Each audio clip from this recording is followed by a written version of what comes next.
सर्वप्रथम मैं आज हर एक व्यक्ति को जो आज की इस प्रार्थना समय में आए हैं, सभी को मैं स्वागत करना चाहता हूं। सभी को धन्यवाद देना चाहता हूं कि आपने अपने समय निकाल के आए। आज वे लोग जो इस सभा में नहीं आए हैं, लेकिन मैं जानता हूं मेरी आवाज अनेक से लोग के पास पहुंच रही है। आप अपने घर पे भी है, मैं आपको भी स्वागत करना चाहता हूं प्रभु यीशु के नाम से। हालेलुया। ऐसे समय में हम जानते हैं शायद आज आपके हृदय में कुछ मांग है, कुछ अभिलाषा है, कुछ दिल की तमन्नाएं हैं, कुछ जरूरतें हैं, कोई समस्या है, कोई मुसीबत है, कोई बीमारी या कोई रोग है और आपको चंगाई की जरूरत है। मैं आपको ये बतलाना चाहता हूं, मैं किसी को चंगाई नहीं दे सकता। मेरे पास में कोई शक्ति नहीं कि हम किसी को चंगाई दे सके। चंगाई देने वाला, छुटकारा देने वाला स्वयं प्रभु यीशु मसीह है और वो ही आज आपको चंगाई देगा। वो आपको छुटकारा देगा, वो आपको नवजीवन देगा, आपको आशीष देगा। और वो आज हमारे बीच में आया है। इसलिए आया है ताकि वो बढ़ के आपको छू सके। इसलिए आया है ताकि आपको चंगाई दे सके। इसलिए वो आया है कि आपके दिल के अरमान पूरी कर सके। लेकिन मैं आज आपको ये बतलाना चाहता हूं कि आपको चंगाई प्राप्त करने से पहले यीशु मसीह बढ़ के आपको छुए और आपको आजाद कर सके आपकी बंधुआई से। आपको यीशु पे ईमान लाना है, उस पे विश्वास करना है। बिना विश्वास के कुछ हो नहीं सकता है। आपकी विश्वास की जरूरत है। आपको विश्वास का एक कदम लेना है और इस विश्वास के द्वारा ही, आपके विश्वास के द्वारा ही आप चंगाई पाएगा। यदि आप हमारे ऊपर भरोसा रख के आए कि मैं आपको चंगाई दूंगा, मैं बतलाना चाहता हूं मुझ पे अपना भरोसा हटा लें। आप यीशु पे भरोसा डालें, उस पे विश्वास करें और वही आपको चंगाई देगा। Glory to God. ऐसे समय में मैं आपके बीमारी या आपके रोग के लिए दुआ करने से पहले, आपकी समस्या के लिए प्रार्थना करने से पहले आपके हृदय में विश्वास पैदा करना चाहूंगा। आपके अंदर में यीशु मसीह के ऊपर विश्वास हो। आपको जानना जरूरी है कि यीशु मसीह है कौन।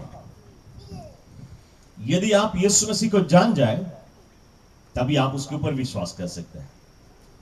बाइबल कहती है कि विश्वास सिर्फ सुनने से ही आती है। इसलिए मैं आज आपके बीच में प्रभु यीशु मसीह का शुभ संदेश को सुनाना चाहूंगा, जिसमें कि आपके हृदय में वो विश्वास पैदा हो जाए जो विश्वास आपको स्वतंत्र कर सके, जो विश्वास आपको चंगाई और छुटकारा दे सके। मैं आज आपको बतलाना चाहूंगा यीशु मसीह है कौन। यदि आज हम अपने सर को उठा के इस संसार की ओर देखें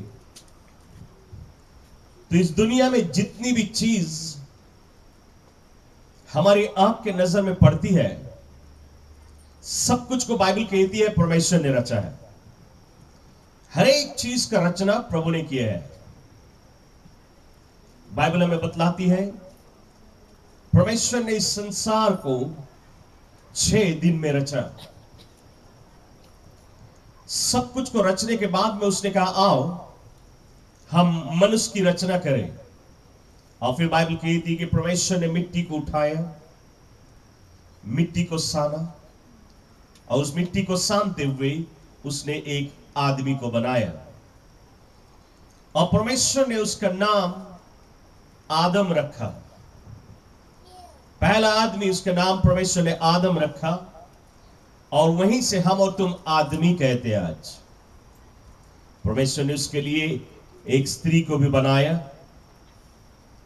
और परमेश्वर जब उस स्त्री को बनाया, बाइबल कहती है कि परमेश्वर ने इस आदमी के नर की एक हड्डी को निकाला और उसके द्वारा एक स्त्री का रचना किया, और ये आदम ने उसका नाम दिया, ये मेरी नर की हड्डी से रची हुई, सो इसका नाम नारी होगा।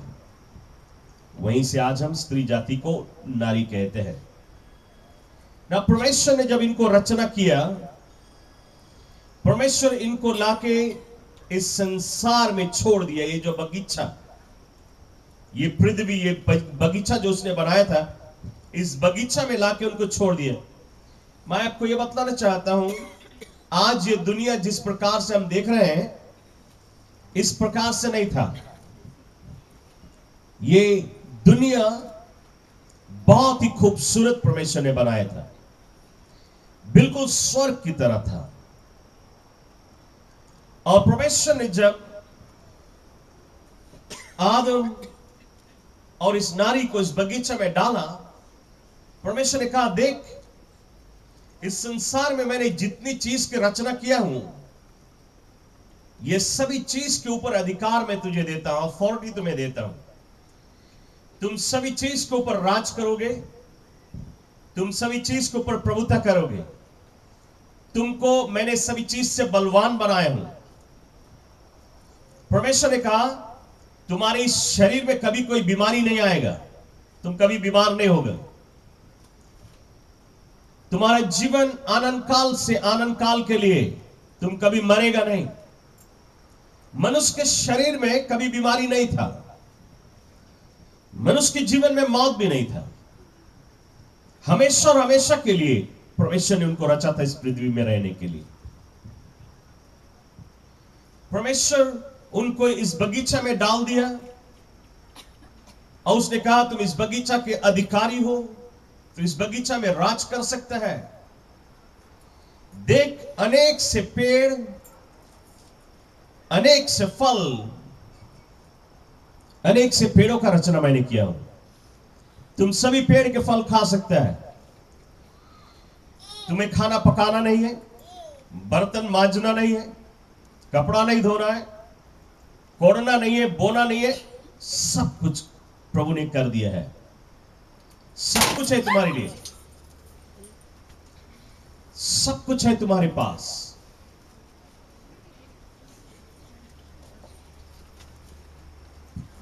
मैं चाहूंगा आप अपना ध्यान प्रभु के वचन की ओर करें। हालेलुया। ना बाइबल कहती है,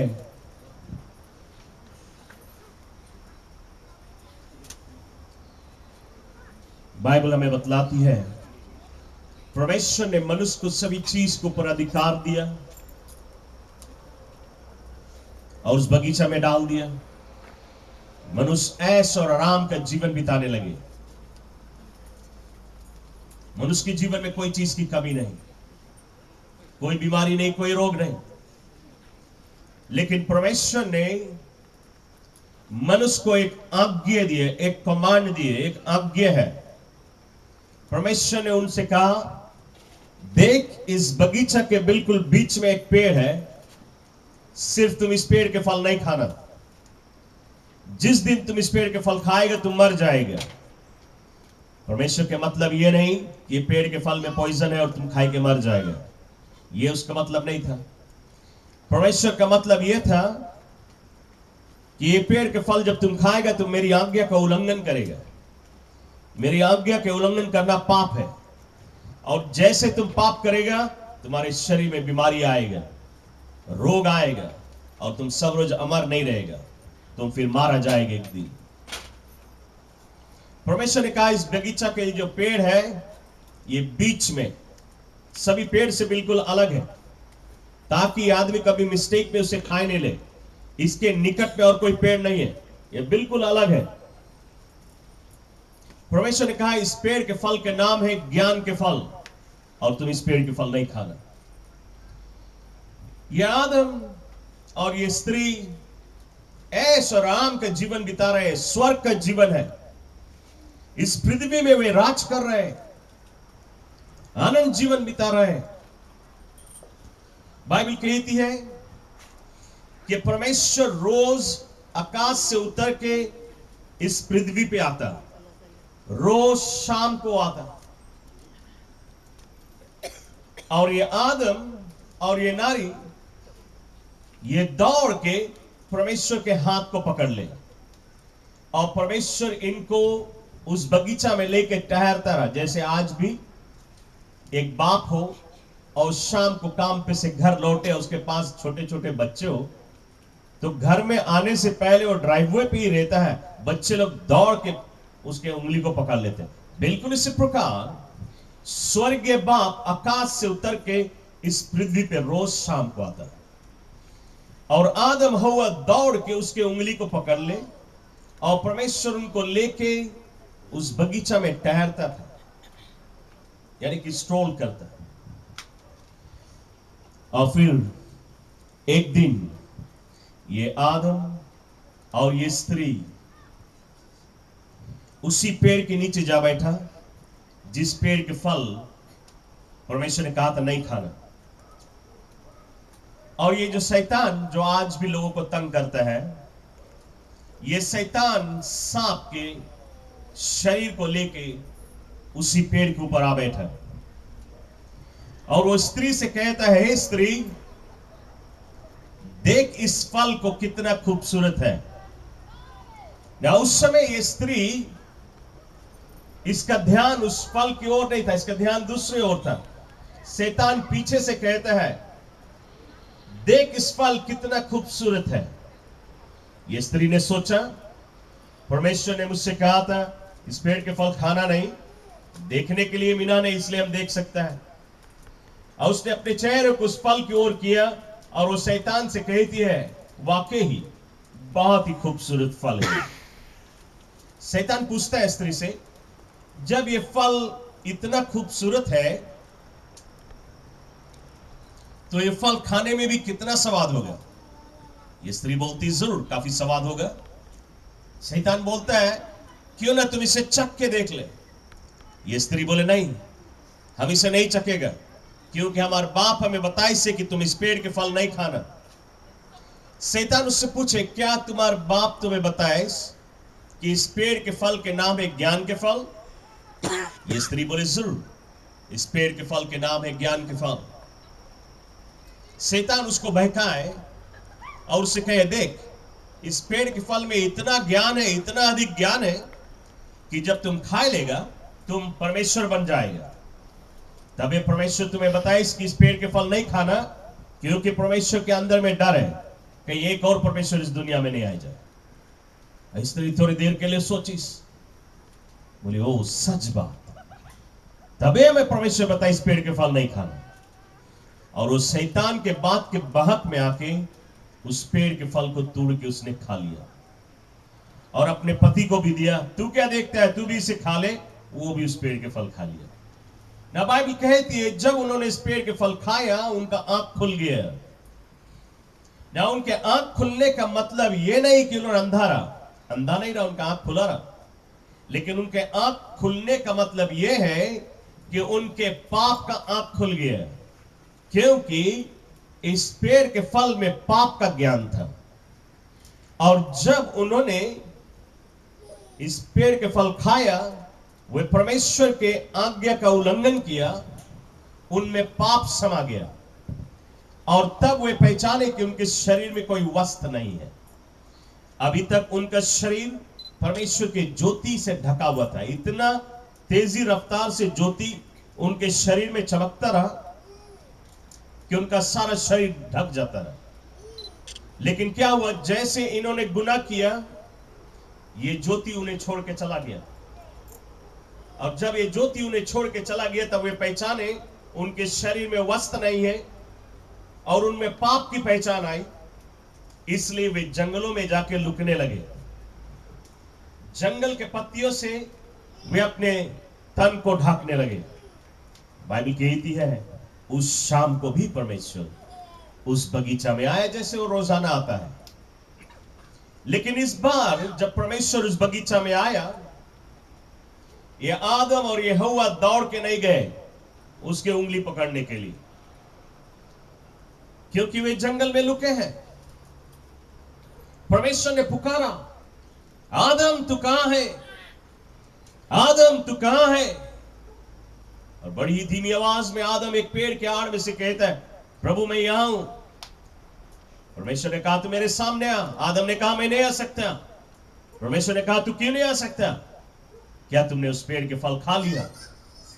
और तब यह आदमी धीरे से बाहर निकल के आया और वो कहता है, परमेश्वर तुमने ये जो स्त्री जिसको तूने मेरे लिए बनाया था, इसने मुझे इस पेड़ के फल खवा दिया।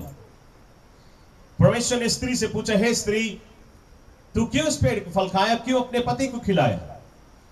ये स्त्री कहती है, शैतान जिस बगीचा में था इसने मुझे इस पेड़ के फल खवा दिए। तो तीनों ने एक दूसरे के ऊपर ब्लेम डाला। आज हम देखते हैं कहीं पे भी कोई ऐसी घटना हो जाती है, लोग बहुत जल्दी से एक दूसरे के ऊपर ब्लेम डाल देते हैं। लेकिन इस दुनिया का सबसे पहला ब्लेम था ना। बाइबल कहती है कि परमेश्वर ने इन तीनों को दंड दिया। इन्होंने गुनाह किया, परमेश्वर ने उनको दंड दिया। परमेश्वर ने स्त्री से कहा, हे स्त्री तू अपने पैर से सांप को कुचलो। और स्त्री ने अपने पैर से सांप को कुचला और ये सांप का जो चेहरा है, इसका चेहरा चपट गया। आज भी उसका चेहरा चपटा हुआ है। और उसी दिन से सांप जमीन पे रेंगने लगा अपने पेट के बल पे। और फिर परमेश्वर ने इसको एक और दंड दिया। परमेश्वर ने कहा, आज से लेके तुम सर्वदा मिट्टी को खाएगा और वो तुम्हारा भोजन होगा। आज भी सांप मिट्टी को खाता है और वो उसका भोजन है ना। परमेश्वर ने इनको दंड दिया, इन्होंने गुनाह किया, परमेश्वर ने उनको दंड दिया, वो बात ठीक है। लेकिन इस कहानी में एक खास बात यह है कि मनुष्य का जो रिश्ता परमेश्वर के साथ में बाप बेटा का रिश्ता जुड़ा था, यह रिश्ता टूट गया क्योंकि मनुष्य अब पापी ठहरा है। परमेश्वर बिल्कुल पवित्र है। तो पवित्र परमेश्वर और पापी मनुष्य एक साथ में जुड़ नहीं सकते।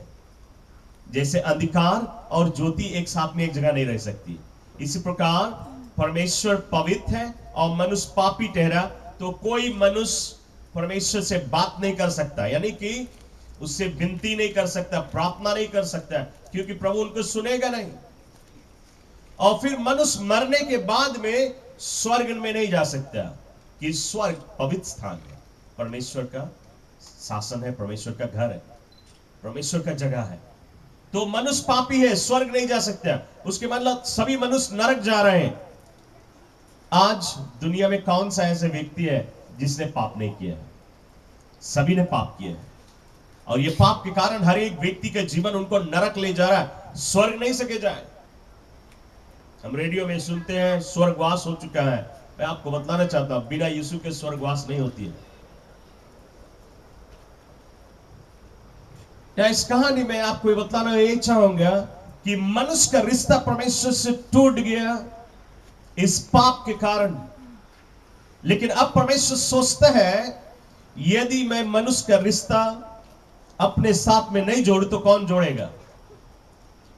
तो परमेश्वर ने सोचा, मैं क्या करूं कि मनुष्य का रिश्ता मेरे साथ में फिर से जोड़ लूं, ताकि एटलीस्ट मनुष्य मरने के बाद में स्वर्ग तो आ सके।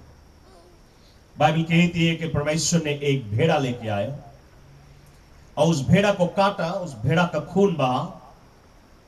परमेश्वर ने कहा, आदम तुमने जो गुनाह किया, तुम्हारे ऊपर मौत आई, क्योंकि अब तुम अमर नहीं है, इसके बाद में तुम नरक जाएगा। तुम्हारी मौत को मैंने इस भेड़ा के ऊपर डाल दिया और ये भेड़ा तुम्हारे गुनाह का दाम चुका दिया अपना खून बहा के।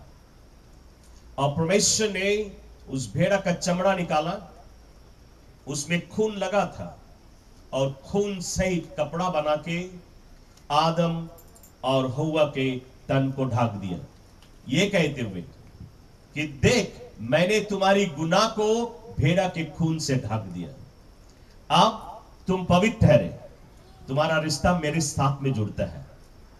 तो उस दिन आदम यह बात सीख लिया कि जब वो एक पाप करे उसको एक भेड़ा की जरूरत है। उस दिन से लेके 4000 ईयर्स हो गया, 4000 वर्ष हो गया। आदम के बच्चे हुए, उनके बच्चे और पूरा दुनिया लोगों से भर गया। आदम ने अपने सभी बच्चों को सिखला दिया कि जब वो एक पाप करे एक भेड़ा लेके आए और उसको कुर्बानी करे, परमेश्वर को भेंट में चढ़ाए, ताकि उनका रिश्ता परमेश्वर से जुड़ सके, ताकि उनको जन्नत मिल सके, स्वर्ग मिल सके। तो आदम के सभी बच्चे रोज पाप करें, रोज भेड़ा लेके आए, उसकी कुर्बानी करें। आप सोचे कहीं यही कानून आज भी होता? क्या हम और तुम रोज एक भेड़ा लेके आ सकते हैं? हम और तुमसे भी रोज गलती हो जाती है। मेरे ख्याल से $200-300 दाम होगा एक भेड़ा। अभी के जनरेशन नहीं सके लेके आ ना। उन दिनों में सभी के पास खेती बाड़ी होता रहा, सभी के पास बड़ा बड़ा जमीन जगह और सभी प्रकार की चौवा वगैरह होते थे। तो वे रोज पाप करे, रोज एक भेड़ा की कुर्बानी करे। लेकिन परमेश्वर अब इस तरीका से खुश नहीं कि मनुष्य रोज पाप करे, रोज भेड़ा लेके आए, परमेश्वर को भेंट में चढ़ाए। परमेश्वर सोचता है मैं कौन सा ऐसा उपाय करूं मनुष्य के लिए कि मनुष्य को रोज भेड़ा लाने की जरूरत नहीं। मैं आपको आगे कुछ बतलाने से पहले आपको एक छोटी सी कहानी बतलाना चाहता हूं, ताकि आप बिल्कुल अच्छी तरह से समझ ले मैं आपको क्या बतलाना चाहता हूं। मान लो मैंने थोड़ा से मिट्टी उठाया और मिट्टी उठा के साना, और उसको सानते हुए मैंने चूटी बनाया, और एक छोटा सा चूटी बना के जब उसको जमीन पे छोड़ा तो वो चूटी चले लगा। तो हम बहुत ही खुश हुआ। मैं तो सिर्फ मिट्टी उठा के सान के चूटी का रूप दिया, लेकिन उसमें जान आ गई। तो हम बहुत खुश हुआ। अब हम इस चूटी को, जैसे हम अपने बच्चों से प्रेम करता है, वैसे हम इस चूटी से भी प्रेम करता है। इस चूटी को हम रोज देखता है, इधर जाए उधर जाए। इस चूटी के साथ में हम खेलता कूदता, इस चूटी से हम बातें चीत करता। लेकिन एक दिन मैं देखता हूं कि ये चूटी एक ऐसे रास्ते से जाए, एक ऐसे रास्ते से जाए, ना इधर मुड़े ना उधर मुड़े, और जिस रास्ते से ये चूटी जाए ये रास्ता कुछ दूर जाके समाप्त हो जाए, और जहां पे ये रास्ता समाप्त होए वहां पे एक बहुत बड़ा गड्ढा है, एक बहुत बड़ा खाई है, और उस खाई में एक भयंकर आग है। और यदि ये चूटी इसी रास्ते से जाता रही तो उस गड्ढा में गिर जाए और उस आग में जल के भस्म हो जाए। तो हम नहीं मानते कि चूटी इस रास्ते से जाए, हम मानते चूटी इस रास्ते से जाए, क्योंकि ये रास्ता में सब कुछ अच्छा है। इस रास्ते में अच्छा भोजन है, इस रास्ता में जीवन है। तो हम सोचते हैं कि अब कौन सी करी कि हम चूटी के बचाए ले। हम सोचा लाओ हम इस चूटी के अपने हाथ से उठा के इस रास्ते से और इस रास्ता में रख दूं। फिर हम सोचते हैं कि हमारा हाथ इतना बड़ा है, यदि हम उस चूटी को उठाएगा अवश्य वो मिजा के मर जाएगा। तो हम सोचते हैं कौन सी करी कि चूटी का बचाए ले।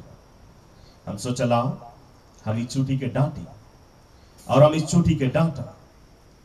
हम बोला हे चूटी, विनाश के रास्ता को छोड़ दे, जन्नत के रास्ता को अपना ले।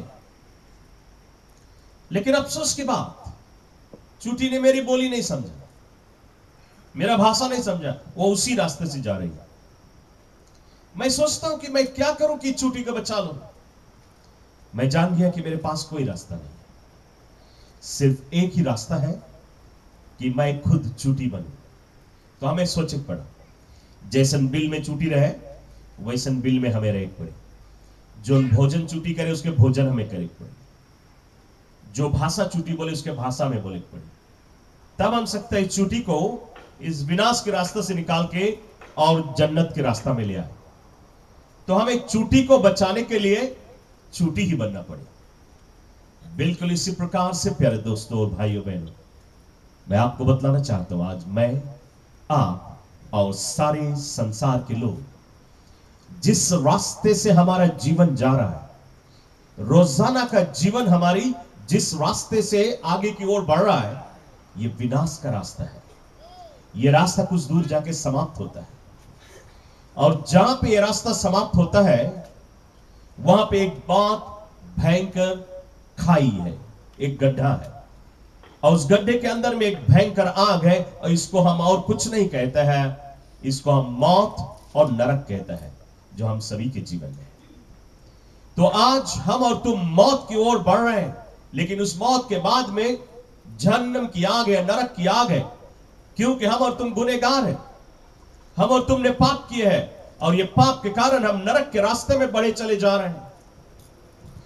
परमेश्वर ने ऊंचे आकाशों से देखा और कहता, ये मनुष्य जिसको मैंने मिट्टी उठा के सान के बनाया हूं, ये मेरे हाथ के बनाया हुआ पुतली है, और ये आज मेरे मार्ग से भटके हुए नरक के रास्ते में चले जा रहे हैं। मैं क्या करूं कि मनुष्य को बचा लूं? परमेश्वर ने सोचा, लाओ हम मनुष्य को अपने हाथों से उठा के इस पाप के रास्ता से निकाल से एक पवित्र रास्ता में रख दे, ताकि मनुष्य को जीवन मिले। लेकिन फिर परमेश्वर सोचता है, मेरा हाथ इतना बड़ा है और ये मनुष्य इतना छोटा है, यदि मैं उसे उठाऊंगा अवश्य मिट जाके मर जाएगा। क्या आज आप अनुमान लगा सकते हैं परमेश्वर के हाथ कितना बड़ा है? क्या आप सोच सकते हैं उसका हाथ कितना बड़ा है?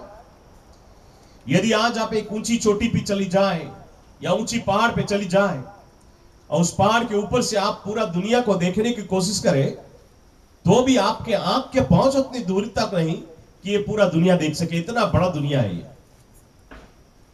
बात यह है, इतना बड़ा दुनिया कौन से चीज के ऊपर रखा है? कौन सा ऐसी चीज जो इस दुनिया को रोक के रखा है? से आइजैक न्यूटन ने 16th सेंचुरी में उसने यह घोषित किया कि यह दुनिया हवा में रखा हुआ है। सचमुच यह दुनिया हवा में रखा हुआ है, लेकिन मुझे अफसोस है कि इससे आइजैक न्यूटन देख ना सका, क्योंकि बाइबल हमें बुक ऑफ इज़ाया के पुस्तक में साफ ये कहती है, इतना बड़ा दुनिया ये परमेश्वर अपने हाथ में रोक के रखा है। और इतना बड़ा दुनिया परमेश्वर के हाथ में सिर्फ एक पीस ऑफ डस्ट है, एक गर्दा है। अब आप अनुमान लगाए, इतना भारी दुनिया परमेश्वर के हाथ में जैसे एक गर्दा पड़ा है, तो उसका हाथ कितना बड़ा होगा? यदि वो हाथ बढ़ के हमें और तुम्हें पकड़े, अवश्य हम और तुम जाके मर जाएगा। परमेश्वर ने सोचा, मैं क्या करूं कि मनुष्य को बचा लूं? और परमेश्वर ने सोचा, ला मनुष्य के डांटू। और परमेश्वर ने मनुष्य को डांटा। परमेश्वर ने कहा, हे मनुष्य, विनाश की रास्ता को छोड़ दे, जन्नत की रास्ता को अपना दे। अफसोस की बात, मनुष्य उसकी बोली नहीं समझता, उसकी भाषा नहीं समझता। क्या आज आप देखता है बिजली कैसे तड़कती है, बिजली कैसे गरजती है? यह परमेश्वर की बोली है। वो जब बोलता है, तड़कन होती है, हम और तुम डर जाते हैं। क्या बोलता है हम नहीं समझते उसको, उसकी भाषा नहीं समझते। तो परमेश्वर सोचता है, मैं क्या करूं कि मनुष्य को बचा लूं? परमेश्वर जान गया, मेरे पास कोई रास्ता नहीं कि मनुष्य को मैं पाप से बचा सकूं या नरक से बचा सकूं। सिर्फ एक ही रास्ता है कि मैं स्वयं मनुष्य बनूं। तो परमेश्वर को सोचना पड़ा, जैसन घर में मनुष्य रहे वैसन घर में हमें रहे पड़ी, जैसन भोजन मनुष्य करे वैसन भोजन हमें करे पड़ी, जो भाषा मनुष्य बोले उसके भाषा मुझे बोले पड़ी, ताकि हम मनुष्य को विनाश के रास्ता से निकाल के और जन्नत के रास्ता में ले आए। इसीलिए आज से लेके 2014 ईयर्स पहले की बात, जबकि परमेश्वर ने अपने परमेश्वर का रूप रंग को निकाल के स्वर्ग में ही रख दिया, और वो कुमारी मरियम के द्वारा पैदा हुआ, स्वर्ग को छोड़ के इस पृथ्वी पे आया, वो मनुष्य बन के आया। और जब इस पृथ्वी पे आया, उसने मनुष्य से कहा, मार्ग ये नहीं है, रास्ता ये नहीं है, मार्ग मैं हूं, रास्ता मैं हूं, और सच्चाई भी मैं हूं। बिना मेरे द्वारा मेरे बाप के राज में कोई जा नहीं सकता। मैं ही मार्ग, मैं ही जीवन, और मैं ही सच्चाई। और फिर बाइबल कहती यीशु ने अंधों को आंखें दिया, गूंगों को बोली दिया, लंगड़ों को पैर दिया, मुर्दाओं को जिलाया, दुष्ट आत्माओं को नष्ट किया। अनेक से आश्चर्य कर्म करते हुए यीशु ने कहा, मनुष्य के ऊपर जो पाप का लदा हुआ बोझा है, जो उनको नरक ले जा रहा है, ये सारा पाप के बोझा मेरे कांधे पे लाद दे। और तब यीशु ने मनुष्य के पाप के सारे बोझा को अपने कांधे पे लाद लिया, क्रूस की समान। और उस क्रूस को लेके वो कैलवरी नाम के पहाड़ के ऊपर चढ़ गया, जहां पे रोमी सोल्जर लोग ने उसके दोनों हाथ में और दोनों पैर में नीला से उसे मार के उसे ठोक दिए। क्यों? यीशु मसीह को क्रॉस के ऊपर टांगा गया। शायद आपके हृदय में एक सवाल पैदा होती होगी, जब वो परमेश्वर रहा तो कैसे लोगों ने उसको क्रॉस के ऊपर टांग दिया? क्यों लोगों को मारा नहीं? क्यों नहीं उस क्रॉस पे से उतर के नहीं आया? मैं आपको बतलाना चाहता हूं, यदि उस क्रॉस पे से उतरना चाहता वो उतर सकता था। रोमी सोल्जर लोग को मारना चाहे वो मार सकता था, लेकिन उनको मारने के लिए नहीं आया था। वो मनुष्य को मारने के लिए नहीं आया था, पापियों को मारने के लिए नहीं आया था, पापियों को पाप से बचाने के लिए आया। यदि वो पापियों को मारने के लिए आता उन दिनों में, पाप खत्म करने के लिए, तो हम और तुम भी खत्म हो जाते हैं, क्योंकि हम और तुम भी पापी हैं। परमेश्वर ने हमसे और तुमसे इतना प्रेम किया, स्वर्ग को छोड़ के इस पृथ्वी पे आया, मनुष्य के सारे पाप का बोझा अपने ऊपर ले लिया, और वो पाप की जो मजदूरी है, नरक की पीड़ा, उस क्रॉस के ऊपर वो सह रहा था, ताकि अपने बच्चों को बचा ले। बाइबल कहती है उसके पीठ के ऊपर 39 चाबुक बरसाए गए। ये जो चाबुक था, ऐसा चाबुक नहीं जो गांव में घोड़ा बैल को मारी जाए, ऐसा चाबुक नहीं था। ये रोमी सोल्जर लोग के चाबुक था। एक चाबुक पे 7 फिशिंग हुक की तरह लगा रहता। जब वो एक बार एक पीठ के ऊपर गिरता रहा तो 7 जगह गोश्त में हल जाता रहा। जब उसे खींचा जाए तो 7 जगह के गोश्त लेके निकलता रहा। 39 चाबुक उसके पीठ के ऊपर बरसा, 273 टुकड़ा गोश्त उसके पीठ से निकल गया। क्यों ऐसा हुआ? बाइबल कहती है यीशु ने हमारी बीमारी और रोगों के लिए ही कोड़े की मार खाई। हमारी सभी बीमारी का दाम उसने चुका दिया। इसलिए आज भी यीशु सभी बीमारियों को चंगाई देता है, क्योंकि सभी बीमारी का दाम उसने क्रॉस के ऊपर चुकाया। आज आप कोई भी मेडिकल साइंस से पूछे, कोई भी डॉक्टर से पूछे, दुनिया में कितना सबसे बड़ा बीमारी, सब डॉक्टर आपको बताएगा 39 बीमारी। और बाइबल कहती है सभी बीमारी का दाम यीशु ने चुका दिया है, इसलिए वो लोगों को चंगाई देता है। फिर बाइबल हमें कहती है उसके सर के ऊपर कांटों का ताज बना के पहनाया गया। ये जो कांटों का ताज था, इसकी लंबाई 2 इंच से लेकर 3 इंच लंबा कांटा होती थी, और ये ताज उसके सर के ऊपर सिर्फ रखा नहीं गया, उसके सर के ऊपर रख के उसे लगड़ा गया, ताकि उसके सर का सारा मांस उतर जाए। और जब उसके सर का सारा मांस उतर आया, रोमी सोल्जर लोग ने उस कांटों का ताज उसके सर में ठोक दिया। आप उसकी पीड़ा महसूस कर सकते हैं, कितना पीड़ा था उसमें। आज यदि हम इस कांटा शब्द को अध्ययन करें बाइबल में, जहां भी कांटा शब्द बाइबल इस्तेमाल करती है, वहां पे दुष्ट आत्मा की शक्ति के विषय में बाइबल बातें करती है। उसका मतलब यह है आज दुनिया में जितना शैतान है, एक आदमी के ऊपर डाल दी जाए, उसको कितना पीड़ा दे सकता है, उतना ही पीड़ा उस कांटों के ताज पे यीशु ने सहा, ताकि हर एक व्यक्ति को वो शैतान की शक्ति से आजाद कर सके। आज भी यीशु लोगों को शैतान की शक्ति से आजादी देता है, लेकिन जो उस पे ईमान लाता है उसे। बाइबल कहती है यीशु के सारे वस्त्र लोगों ने फाड़ लिए, और उसके पसड़ी के पास भाला मारा गया। भाला मोतों को कहते हैं। और उसके शरीर में से खून और पानी की नदी बह चली। यीशु मसीह कुर्बान हो गया। क्यों यीशु मसीह कुर्बान हुआ?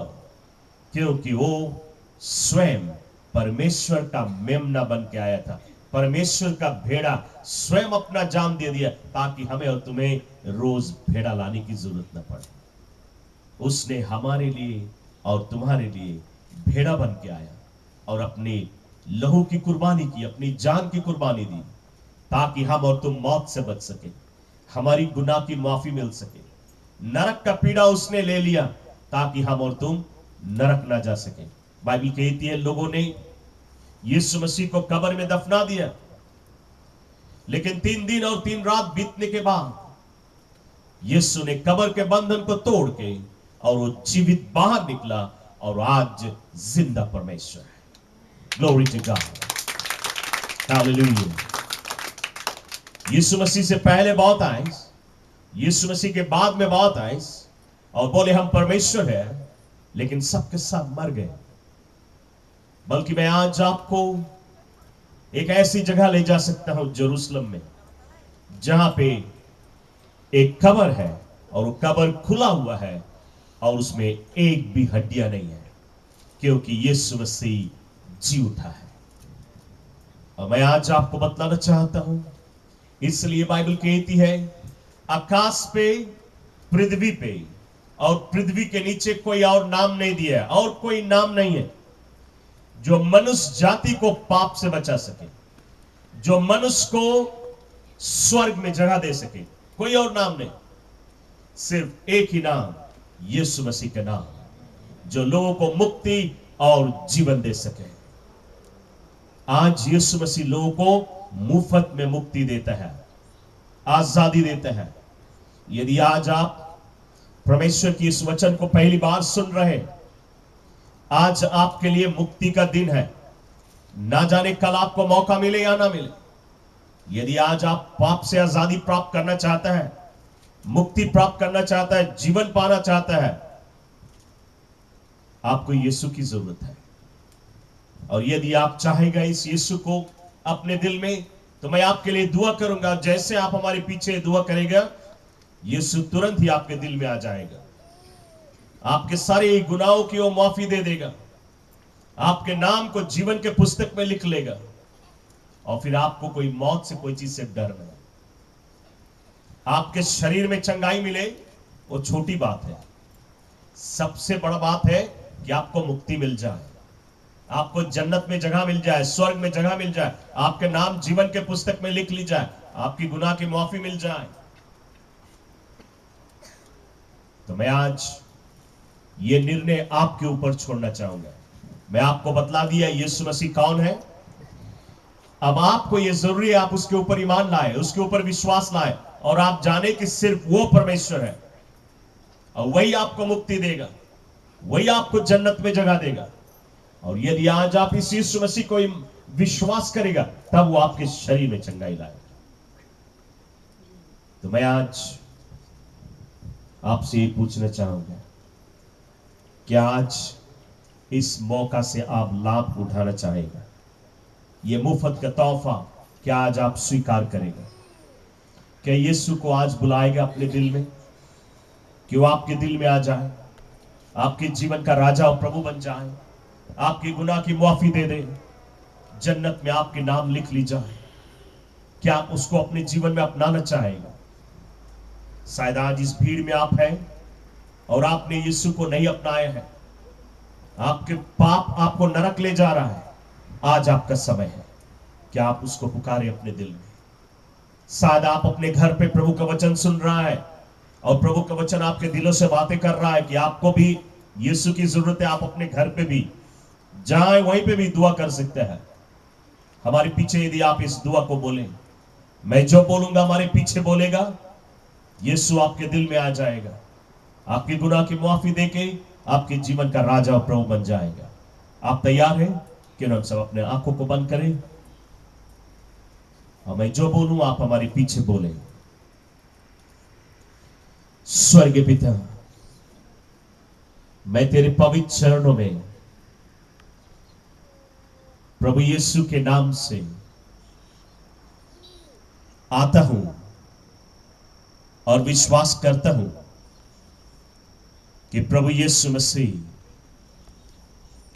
तुम्हारा एक लौता पुत्र है, मेरे पाप के लिए इस पृथ्वी पे आया और क्रूस पे अपनी जान की कुर्बानी दी। मैं आज अपने गुनाह से पछताता हूं, मुझे क्षमा कर दो। आज मैं अपने दिल के द्वार को तुम्हारे लिए खोलता हूं। मेरे दिल में आ, मेरे जीवन का राजा और प्रभु बन जा। अपना पवित्र आत्मा मुझको दे ताकि मैं तेरे मार्ग में चल सकूं। प्रभु यीशु के नाम से आमीन। मैं आज आपको